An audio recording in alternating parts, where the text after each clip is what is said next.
പുതിയ വർഷമായതുകൊണ്ട് തന്നെ പുതിയതായി എന്തെങ്കിലും കാര്യങ്ങൾ ചെയ്ത് തുടങ്ങണമെന്നാണ് കരുതിയത്. പക്ഷേ പുതിയതായി ഒന്നും ചെയ്യാൻ എൻ്റെ ജീവിതത്തിൽ ഇല്ലായിരുന്നു. ഡെയിലി നടക്കുന്ന കാര്യങ്ങൾ മാത്രമാണ് ഇന്നും ഉണ്ടായിരുന്നത്. എന്തൊക്കെ പ്രത്യേക ദിവസങ്ങൾ വന്നാലും എനിക്ക് എല്ലാ ദിവസവും ഒരുപോലെ തന്നെയാണ്. ഡെയിലിയുള്ള കാര്യങ്ങൾ മാത്രമേ എല്ലാ പ്രത്യേക ദിവസങ്ങളിലും ചെയ്യാനുണ്ടാവുള്ളൂ. പ്രത്യേകിച്ച് വേറെ ഒന്നും ചെയ്യാനുണ്ടാവില്ല. എല്ലാ ദിവസവും നമുക്ക് ഒരുപോലെയാണ്. അങ്ങനെയുള്ള ആരെങ്കിലും ഉണ്ടോ? ഇന്നത്തേത് ഒരു 1/2 kg ബട്ടർ സ്കോച്ച് കേക്കാണ്. സിമ്പിളായി ഡിസൈൻ വരുന്ന കേക്കാണ്. അധികം ഡെക്കറേഷൻ ഒന്നുമില്ല. ഇതിൻ്റെ ഫൈനൽ ലുക്ക് കണ്ടപ്പോൾ എനിക്ക് നല്ല ഇഷ്ടപ്പെട്ടു. എനിക്കിങ്ങനെ സിമ്പിളായിട്ട് വരുന്ന കേക്കുകൾ കാണാനാണ് കൂടുതൽ ഇഷ്ടം. ഒത്തിരി ഡെക്കറേഷൻ ഡിസൈൻ വരുന്ന കേക്കിനേക്കാളും എനിക്ക് ഒന്നുകൂടി ഇഷ്ടം സിമ്പിൾ ഡെക്കറേഷൻസ് ചെയ്യുന്ന കേക്കാണ്. ഇതിൻ്റെ ഫൈനൽ ലുക്ക് കണ്ടപ്പോൾ എനിക്ക് നല്ല ഇഷ്ടപ്പെട്ടു. നല്ല ഭംഗിയുള്ളതായിട്ട് തോന്നി. നിങ്ങൾക്ക് ഇഷ്ടപ്പെട്ടോ എന്ന് പറയണം.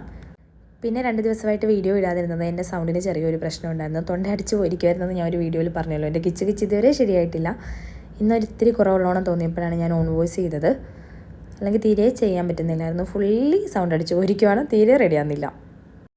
എൻ്റെ സ്ലാങ് കേട്ടിട്ട് നിങ്ങൾക്ക് ഞാൻ ഏത് ജില്ലക്കാരിയാണെന്നാണ് തോന്നുന്നത്. എൻ്റെ സ്ലാങ് ഇങ്ങനെ ഒന്നും അല്ലായിരുന്നു. നമ്മൾ ഇങ്ങോട്ട് വന്ന് എല്ലാ ജില്ലക്കാരുമായിട്ട് സംസാരിച്ച് സ്ലാങ്ങൊക്കെ കുറച്ച് മാറി. കുറച്ച് വേറെ നാട്ടിലുള്ള ആൾക്കാരുടെ സംസാരവും ശൈലിയൊക്കെ സംസാരത്തിൽ കയറി വന്ന് കുറച്ച് സ്ലാങ് മാറിയിട്ടുണ്ട്. എങ്കിലും എൻ്റെ സംസാര ശൈലി കേൾക്കുമ്പോൾ നിങ്ങൾക്ക് ഞാൻ ഏത് ജില്ലക്കാരിയാണെന്നായിട്ട് ആണെന്നാണ് തോന്നുന്നത്.